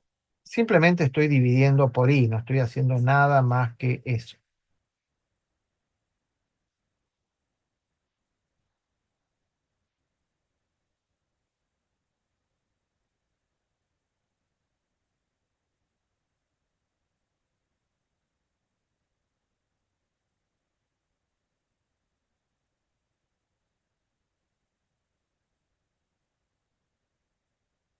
Y en todos lados tengo que dividir. Bien. Ahora, ¿qué pasa? Acá me da, perfecto, error relativo de I. Pero como dato, tengo los errores absolutos. Si yo quisiera tener como dato los errores relativos, ¿qué tendría que hacer? Se hace, Dividir. pero dividir ¿por qué? por, digamos, cada una de las variables, por x1, x2, hasta xm. ¿Y puedo hacer eso? Si yo hago eso, rompo toda la ecuación, no deja no puedo dividir. A lo sumo puedo Ah, pues multiplicar. es una igualdad, es una inecuación, claro, sí, sí. A lo sumo puedo multiplicar por 1. ¿Me dejas multiplicar por 1? Entonces, si me dejas multiplicar por 1, queda así. Es menor o igual que el error de I sobre I monio menor o igual por la derivada de f respecto de x1 por el módulo de x por el módulo de x1 dividido el módulo de x1 por delta x1 sobre el módulo. Estoy multiplicando por 1.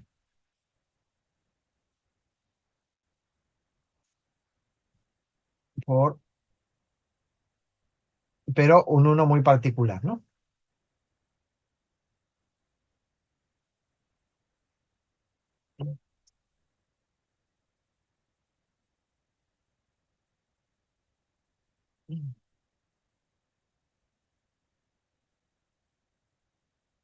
Esta que de aquí se perdón. Ay, me mareé. Más. Me quedé sin espacio.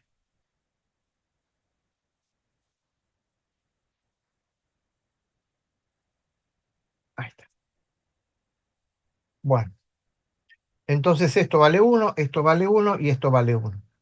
Y ahora, ¿para qué multipliqué por 1? Porque yo ahora voy a agarrar esto y esto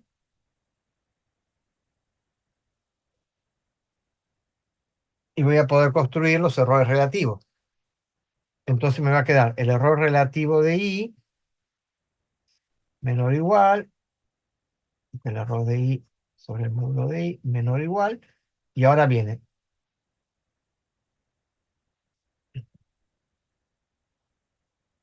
Profe, en el último falta un sobre el módulo de I o va sin. Seguramente, me fijo.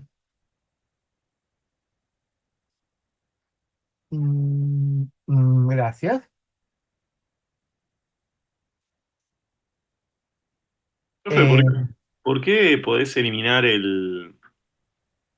¿Lo eliminás o lo modificás? Ah, no, perdón, ya entendí. Pensé que estabas como anulando el x1 con el delta x1 y no entendía. Los estoy agrupando nada más. Los agrupo.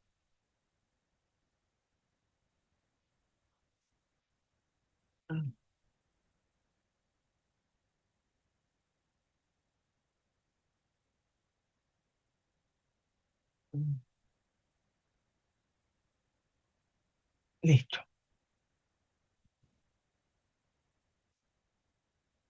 Y ahora acá, si hacemos prolijo, entonces ahí aparece el I que se había perdido, delta xm sobre el módulo de xm. Y estos que están acá son la cota relativa, si querés.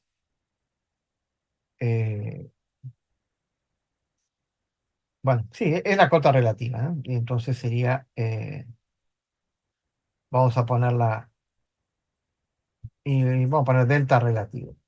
Delta relativo de x1, delta relativo de x2, delta relativo de x3. Bien. Y ahora vamos a dar un pasito más. Si yo considero, esto obviamente es una hipótesis, ¿no? Que el delta relativo de x1 es parecido al delta relativo, bueno, qué sé yo. Vamos a ponerlo así. Si yo logro demostrar que delta relativo de x1 es menor que un delta relativo general, delta relativo de x2 es menor que un delta relativo. Esto se puede hacer si los números no son muy distintos. Si yo todo esto lo aproximo por un mismo delta relativo, ¿qué es lo que voy a poder hacer acá? Voy a poder sacar un factor común. ¿Y para qué quiero sacar ese factor común? Si saco el factor común, esta es la hoja Para hoy creo que es la tercera. La cuarta me va a quedar que el error relativo de I va a ser menor o igual que, Perdón, ¿podría volver a la hoja y le saco una foto? Perdón, profe, ¿podría volver a la hoja y le saco una foto? Ahí está. ahí está. Gracias. Perdón, No, es que gracias. hay un delay entre que yo la hago y ustedes lo ven. Ah, por Eh, eso, ¿Sí? perdón, pensé que no se había escuchado. Hay un delay. Yo tengo que mirar, tengo una pantalla del otro lado que veo lo que ven ustedes. Pasa que no puedo estar mirando para todos lados. Bueno, Perfecto, gracias. entonces, ahora la idea es sacar ese factor común y entonces esto va a quedar así. Derivada de f respecto de x1 por el módulo de x1 sobre y más la derivada parcial de f respecto de x2 por x2 sobre y más la derivada parcial de f respecto de xn por delta xn sobre el módulo de y. Y todo esto por un delta relativo. Esto en el caso en que yo puedo a cada uno de los deltas relativos encontrarles una cota común y que no sea demasiado exagerada esta simplificación. Y entonces aparece todo este número que está acá. Todo este número pasa a tener esta nomenclatura. CP es la condición del problema.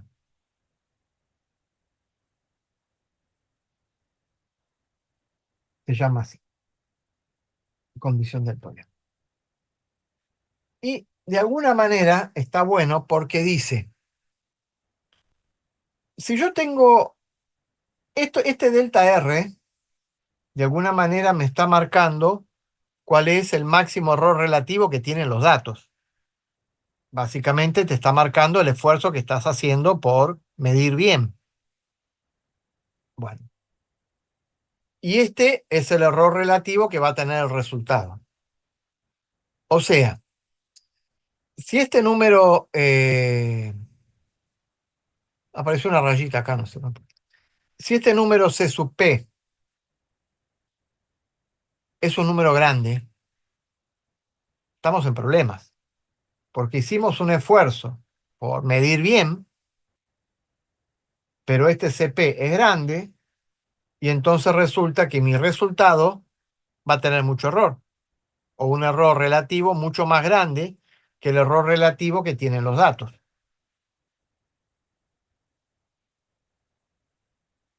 Así que miremos qué tiene adentro este CP, este número de condición del problema. ¿Qué cosas lo pueden hacer crecer?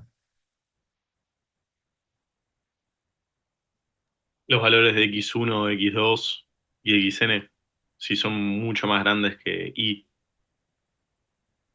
Bueno, ¿y qué otra cosa? Eso es por el lado de arriba. ¿Y por el lado de abajo qué lo puede hacer crecer? Lo contrario, que y sea muy chico. Que y sea muy chico, exactamente. Entonces acá, lo que ya dijimos en la primera clase, que si yo, por ejemplo, restaba dos números que tenían muchas cifras compartidas, cifras significativas iguales, los números eran muy parecidos, ¿qué iba a pasar? Iba a perder muchas cifras significativas, iba a tener mucho error relativo. ¿Qué es lo que está pasando cuando los números que estoy restando son parecidos? Si los números que estoy restando son parecidos, y va a ser muy chico. Y ahí está el tema. Y se achica. Entonces, siempre que yo estoy en un resultado con i chico, y ya voy a tener problemas con el número de condición del problema. Esa es una de las situaciones. Otra situación pueden ser estas derivadas. Estas derivadas por ahí me amplifican o no, dependiendo cómo sean.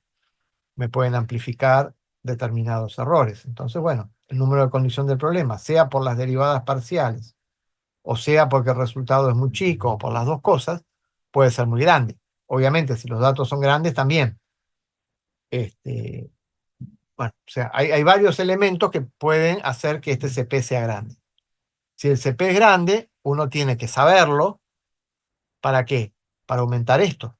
Porque si yo quiero esto, tenerlo en un valor que yo necesito que esto valga, no sé, 10 a la menos 3. Y bueno, entonces tendré que ver cómo llego a que esto valga 10 a la menos 3. Si esto vale 1, está bárbaro. Con poner 10 a la menos 3 acá está bien. Pero si esto vale 1000, acá habrá que poner 10 a la menos 6. Un esfuerzo más grande en la medición. Entonces, conocer cuánto vale CP es importante para poder definir con qué precisión voy a tener que medir. Bueno, entonces este es un concepto importante, el número de la condición del problema que quiero calcular, digamos. No es imposible de calcular, hay que hacer las derivadas parciales, hay que ver, pero hay que analizarlo, hay que hacer esta cuenta y ver ese número cuánto da. Obviamente comparado con 1.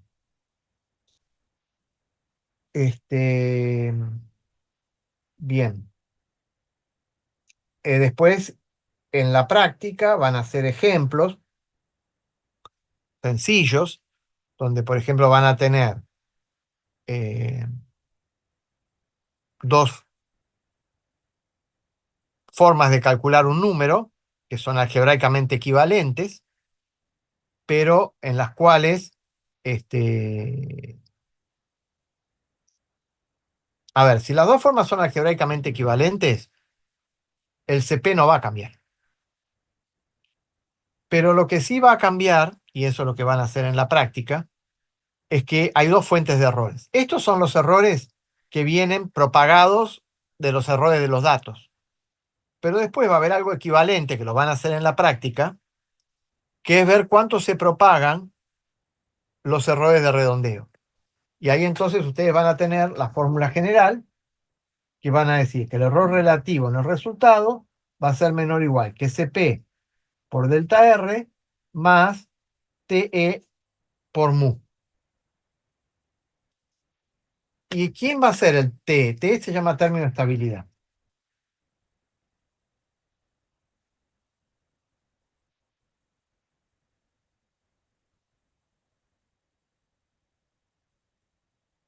Esto es por la propagación de los datos y esto del redondeo, de cada redondeo. Entonces, ustedes van a hacer un diagrama, se llama gráfica de proceso, van a hacer un diagrama donde van a dibujar todas, van a poner las operaciones, cada operación va a ser un globito, van a poner flechas de una operación a la otra para ver qué datos salen de una operación y entran en la otra, un grafo del proceso de cálculo, y en ese grafo ustedes van a poder propagar los errores de los datos y los errores de cada redondeo, cómo se van propagando el resultado. Y finalmente van a llegar a una expresión donde van a llegar a esto. Bueno, la propagación de los errores de los datos la van a poder hacer de dos maneras distintas. O con esta fórmula que es directa y que trabaja directamente con las derivadas, o con la que ustedes hagan mediante la gráfica de proceso. Y la que hagan con la gráfica de proceso dependerá mucho de cómo se acota la gráfica, si se acota bien, si se acota mal. Esta es como más, no tiene vueltas, se hace siempre de la misma manera. Pero mediante la gráfica, ustedes es la única manera en la que van a poder conocer este término, el término de estabilidad. ¿Cuál es el efecto de propagar los errores de redondeo de cada operación? Y entonces, cuando tengan este análisis, ustedes van a poder ver entonces diferentes formas de calcular una misma cosa. Según cómo las calculen, van a tener diferente propagación del error de redondeo. Básicamente, si ustedes tienen el ejemplo que había puesto al principio, la semana pasada. Este.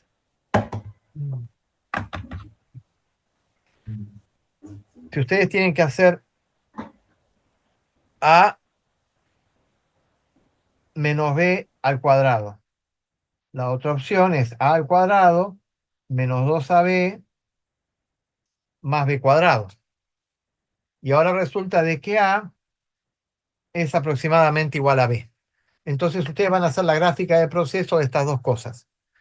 Y entonces van a ver qué es mejor, hacerlo de esta manera o hacerlo de esta manera. ¿Dónde se van a propagar más los errores de redondeo? Bueno, este es un ejercicio que, bueno, que lo tienen en la guía o lo tienen en el libro. Para este tema en particular, para el tema errores, para el tema gráfica de proceso, les recomiendo el libro de Hernán González. Fue un profesor de la materia que escribió un libro. Hernán ya falleció hace unos años, pero él la verdad que el tema de errores lo trabajó muy bien y no está en ningún libro. El resto del libro, bueno, también está en el Burden, digamos. Pero la parte de errores, la verdad que la trabajó muchísimo, no está en ningún lado. Búsquenlo en internet, que el libro está, dando vuelta por algún lado está, y en la facultad debe haber algunos ejemplares en la biblioteca. En una época este libro lo imprimía Nueva Librería enfrente de la facultad, pero bueno, ya no se imprime más. Pero toda la parte de errores está, todos estos ejercicios están hechos, está muy bien esa parte. Así que les recomiendo para esta parte ver ese libro. Si lo buscan en internet seguro que aparece.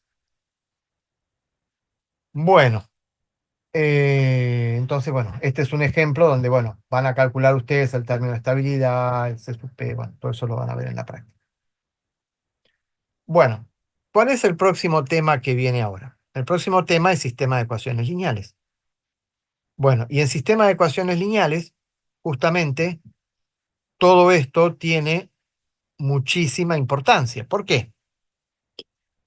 Porque en sistema de ecuaciones lineales, ¿cuál es el único error que ustedes van a tener cuando resuelvan un sistema de ecuaciones lineales?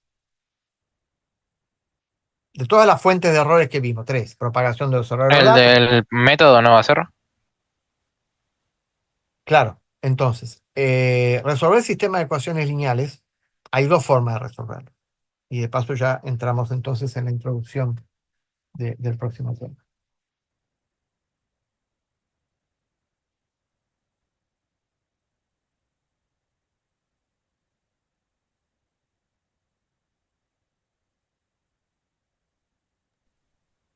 Profe, Sí, ¿te puedo pedir si mostrás la hoja número 3? Creo que ya, era. ya las busco todas y las ordeno y se las muestro así. Entonces, esta es la 4, esta es vieja, tengo un lío de hojas acá, esta de la semana pasada, esta es la 2 de esta semana, ay, esta es la 1, la 4, vos querés la 3, acá está la 3. No, esta es la 3 de la semana pasada, acá está la 3. Entonces vamos a poner todo en orden para que ustedes saquen todas las fotos que corresponden. Mm. Entonces, acá está la 1, donde hicimos la cuenta con el producto y después empezamos a ver la representación en punto flotante. Esa es la 1. La 2,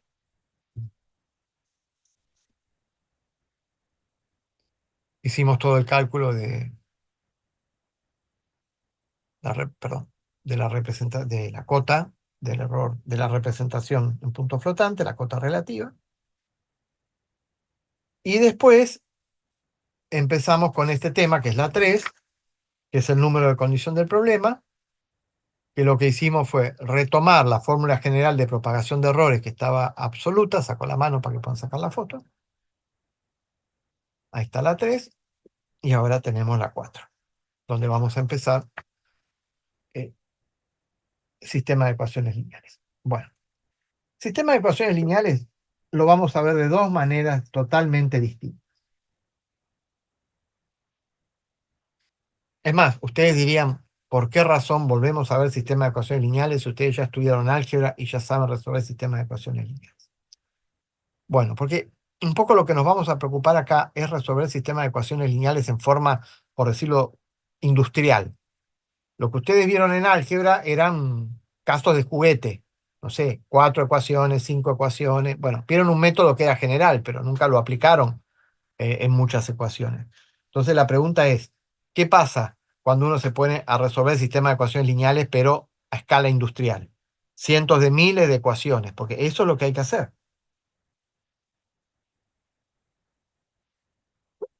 ¿Por qué hay que hacer eso? Porque, por ejemplo, cuando aplicamos métodos numéricos para resolver ecuaciones, problemas de ecuaciones diferenciales, en problemas de valores de contorno, en derivadas parciales o en lo que sea, o en dominios muy grandes, básicamente las ecuaciones diferenciales se terminan transformando en sistemas de ecuaciones lineales. Básicamente lo que hacen los métodos es transformar un problema de ecuaciones diferenciales en un sistema de ecuaciones lineales. Diferencia finita, elemento finito, lo que hace es eso. Pero grandes sistemas de ecuaciones lineales. Bueno, entonces la resolución de sistemas de ecuaciones lineales es algo que, es más, hasta si ustedes ven una página que existe, la página Top 500, la página Top 500 trabaja con las 500 computadoras más grandes del mundo. ¿Cómo las ordenan? ¿Cómo definen cuál es la más rápida? Bueno, las ponen a resolver sistemas de ecuaciones lineales. Ya tienen hecho una prueba, resolver sistema de ecuaciones lineales, la que resuelve más rápido es la mejor. Bueno, entonces, dos caminos para resolver sistemas de ecuaciones lineales. Directos o iterativos. Métodos directos o métodos iterativos. Métodos. Bueno, los métodos directos son una variante de lo que ustedes estudiaron en álgebra. En álgebra, ¿qué método estudiaron para resolver sistemas de ecuaciones lineales? Gauss-Jordan. Gauss-Jordan. Bueno, nosotros vamos a trabajar una variante que se llama Gauss. Gauss está metido en el medio, se llama eliminación de Gauss, pero es una variante de Gauss-Jordan. Cuando el sistema está determinado, el método de Gauss-Jordan encuentra la solución. Y no hay ningún error. Encuentra la solución. Tiene una manera de llegar a la solución. ¿Qué error podrían tener ustedes si resuelven por el método de Gauss-Jordan? El método no tiene error. Por redondeo. No. Por redondeo, si lo hacen en una computadora, o O por equivocarnos. bueno, está bien. O por propagación de errores de los datos, o bueno. Pero uno supone que el método lo programó, está bien programado, corre en una computadora, entonces el problema está en el redondeo. Nosotros vamos a trabajar con eliminación de Gauss, que es una variante de Gauss-Jordan, pero bueno, sigue siendo la misma historia. Entonces, cuando resuelvo por métodos directos, la fuente de error es el error de redondeo, la causa de error.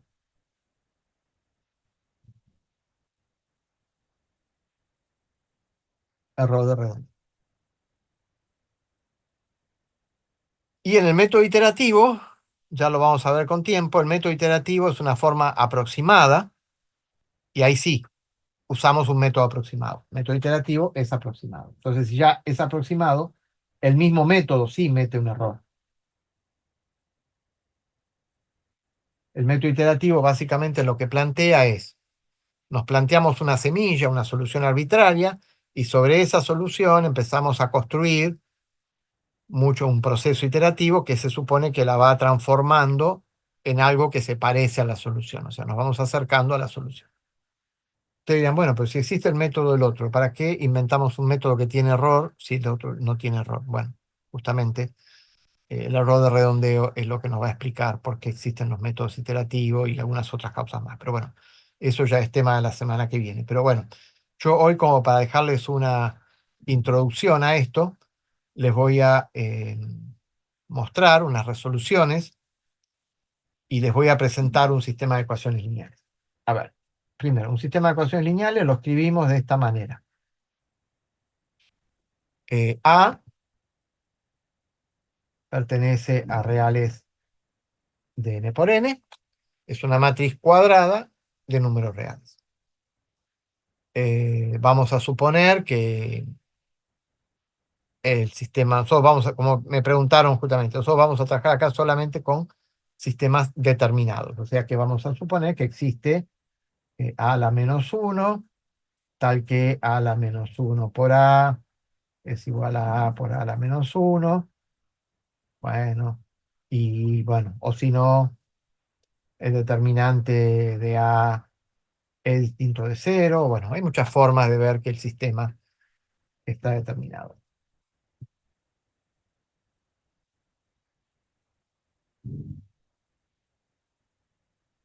Bueno, con dos rayitas es matriz y con una rayita es vector, vector columna. Esa va a ser mi notación. ¿Qué se acuerdan de las propiedades de los sistemas de ecuaciones lineales? ¿Se acuerdan las matrices simétricas definidas positivas? Cuando era la matriz era así, el sistema tenía solución única, ¿no? Exacto.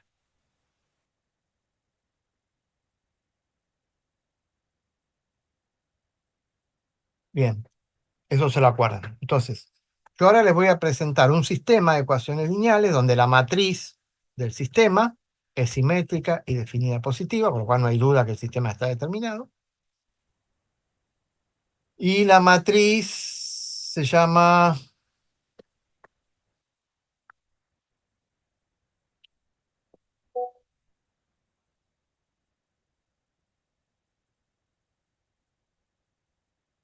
Hilbert. Hilbert es un matemático que trabajó en un montón de temas, pero bueno, también trabajó en sistemas de ecuaciones lineales y hay una matriz que lleva su nombre. Va a ser la Profe, matriz. Sí, perdón, antes de poner el tema, ¿podemos decir en voz alta que es una matriz definida positiva? Porque yo medio que ya me lo olvidé de matemática. bueno, a ver si me ayudan tus compañeros. Que es simétrica, estamos de acuerdo, eso no hace falta, ¿no? No, lo de definida positiva. Bueno, hay muchas definiciones para definida positiva. A mí la que más me sirve para lo que estamos viendo sería esta.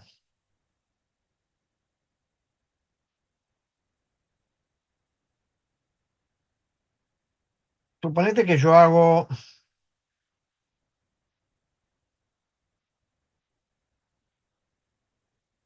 esta cuenta. ¿Esto qué me da? ¿Una matriz, un vector?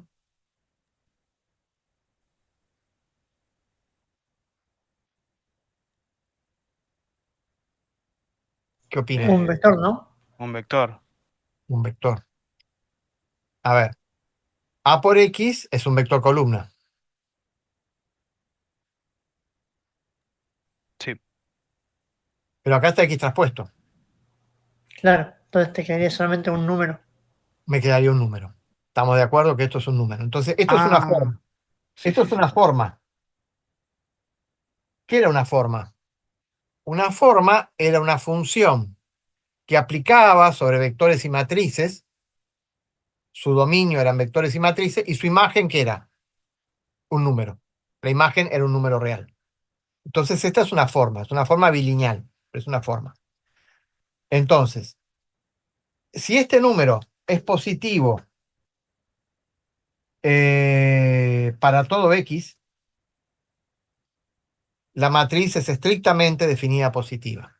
Esa sería una de las maneras de decirlo. O sea, la matriz A tiene algo que, si yo la utilizo para construir formas lineales, las formas lineales me van a dar siempre positivas.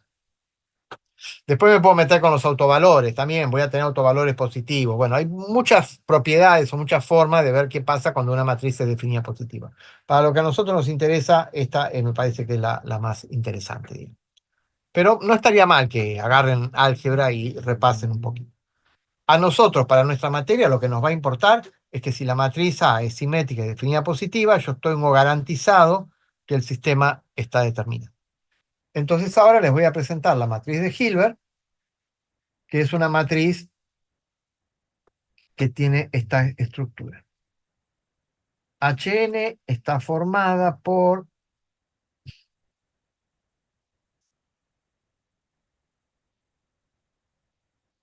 Esta es la estructura de la matriz. Entonces el H y J, bueno, esto obviamente con I, a ver, vamos a poner la H2. La H2 va a tener, es de 2 por 2. Entonces, acá me queda, en la posición 1, 1, tengo 1 más 1, 2, menos 1, 1, me queda 1. En esta posición me queda fila 1, columna 2, me queda 3, menos 1, 2. Me queda así.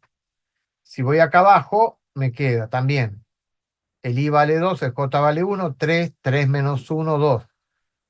Me queda 2. Y si me voy a esta posición, la 2, 2, me queda 2 más 2, 4, menos 1, me queda 3.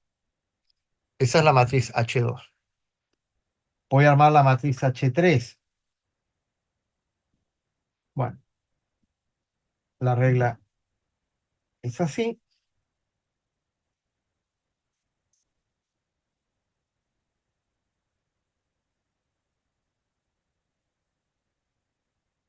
Esa es la matriz H3. Bueno, ¿qué propiedad tiene esta matriz? Bueno, Es simétrica. es simétrica, es definida positiva, no lo voy a demostrar, pero es definida positiva, por lo tanto, cuando yo arme sistemas con esa matriz voy a tener solución. Pero si yo ahora vuelvo y me adelanto un poquito al tema de la clase que viene, y me planteo que mi problema es resolver el sistema de ecuaciones lineales, ¿no? Y yo quiero ver cómo se propagarían los errores de los datos en el error del resultado del sistema de ecuaciones lineales, yo tendría que buscarme la manera de armar el CP de este problema. Bueno, yo me puedo hacer la pregunta de si el problema resolver un sistema de ecuaciones lineales es un problema que va a tener número de condición. Todos los problemas tienen un número de condición, lo vimos hace un rato. Bueno, ¿cuál sería el número de condición del problema que resulta de resolver un sistema de ecuaciones lineales que tiene por matriz de coeficientes esta matriz? Bueno, resulta que es terriblemente mal condicionado. O sea, ese factor termina siendo enormemente alto. Y usted dice, pero esta matriz es inocente. Bueno, ya van a ver que no es tan inocente esta matriz. Cuando yo me pongo a resolver esta matriz numéricamente con la computadora, la propagación que hace de los errores de redondeo es desastrosa. Y bueno, la semana que viene les voy a mostrar ejemplos, cálculos con esto. Todo error. O sea, si es de 3 por 3 no pasa nada, si es de 4 por 4 no pasa nada, pero si es de 10 por 10, 11 por 11, 12 por 12, ya trabajando en doble precisión, un desastre. Un desastre resolver un sistema de ecuaciones lineales con esta matriz. ¿Por qué? Porque, bueno, da lugar a un problema mal condicionado. Necesito tiempo bueno, para que justificarlo, pero bueno, es una introducción a los errores que se producen. Por ahí, si me esperan un minuto, les muestro un adelanto y terminamos con eso, si logro abrir rápido. Profe, Eh, perdón, ¿cuál era la imagen de el dominio de forma? un número real, Era, un número, sí, la imagen es un número real. correcto. Ok, joya. Gracias. Bueno, entonces yo estaba tratando de abrir. Ah, acá está. Sí, puedo abrir el Spider rápido, porque en esta máquina tarda.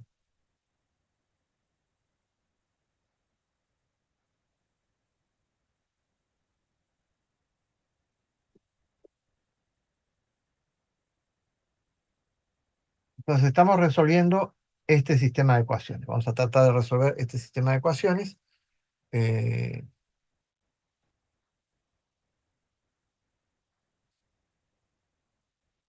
Bueno, h por x igual b, o sea, la h va a ser la matriz de ecuaciones.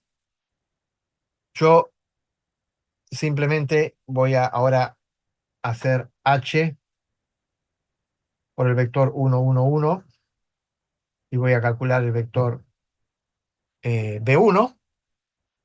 Y después entonces voy a pedirle a esto que me resuelva el sistema de ecuaciones.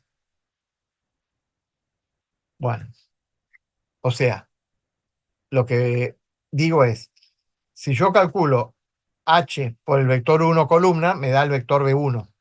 Si después resuelvo este sistema de ecuaciones, ¿qué me tiene que dar la solución? Me tiene que dar 1. Bueno, eso es lo que tengo entonces acá cargado en el Spider. A ver si lo logro abrir.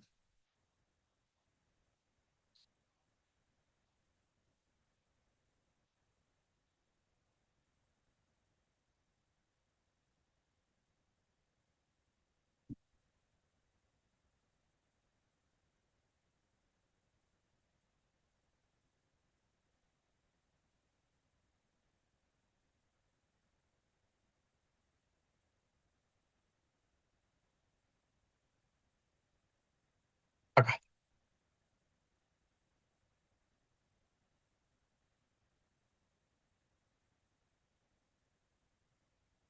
Bueno, voy a compartir entonces, dejo de compartir esto.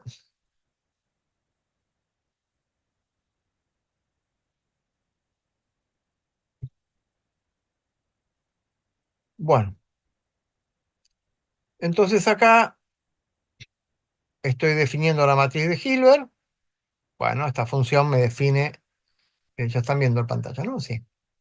Bueno, define la matriz de Sí, sí. Hilbert, me crea un vector de unos, fijo la dimensión, armo la matriz de Hilbert de 11 por 11, armo un vector de unos de 11 por 11 y multiplico la matriz de Hilbert por el vector de 1, me da el vector B, y después le pido que resuelva, esta es una rutina, lineal álgebra, es una rutina que resuelve el sistema de ecuaciones lineales, donde le digo que la matriz es la matriz de Hilbert y el vector es B, y que me dé la solución. Bueno, corramos esto. Perdón, una consulta. La línea 13, cuando está definiendo la matriz, que la parte de abajo hace i más j más 1, no sé si yo anoté mal y tipo tengo anotado i más j menos 1.